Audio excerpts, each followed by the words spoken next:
سرسایه صدقه الفطر دا لبا د دې لپاره باندې انسانانو باندې هغه مسلمانانو باندې هغه لازم کړی دا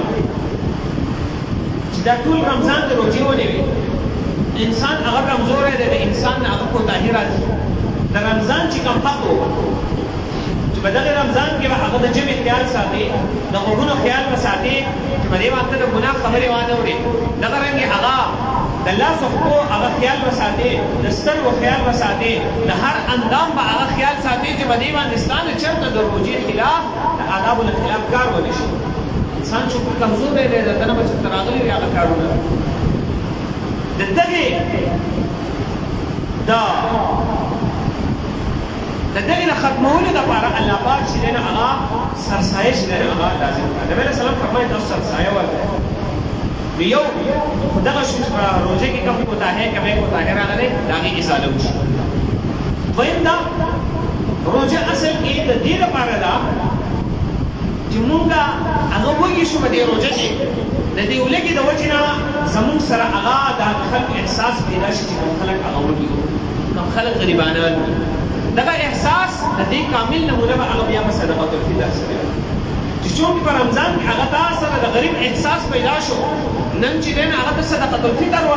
ورکړه او د غریب چې دی هغه احساس هغه بیا ژوندی کړه نن چې دی هغه د غریب لپاره هغه هم د عید الفطر چې دی هغه اهتمام وکړه چې د هغه لپاره هغه هم د اختر ورځ چې دی هغه داسې شي لکه څنګه چې هغه ستا لپاره ده دغه دوه وجې صدقة الفطر هغه آداب صدقة الفطر څه کال چې دی هغه تقریبا احتیاطي 150 روپۍ هغه ورکول دي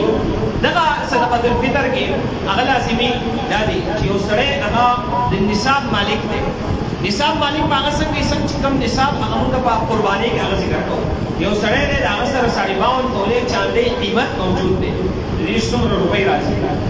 او دا د ضرورت نه خالي دي یعنې د عام د کور د خرچې نه خالي روپۍ دي دغه روپۍ ورسره نغدي دي یا ورسره د دې په مقابله کې سونه ده یا چاندي ده یا ورسره د کور سامان دی د ضرورت د سیوا سامان وغیره دي دغه ټول به د دې سره جمع کولی کېږي که دغه نصاب د هغه رسېدل 60,000 جوړېږي 70,000 80,000 څومره نصاب دی دغه چې دی نو هغه د 52 تولې چاندۍ قیمت د هغه رسېدل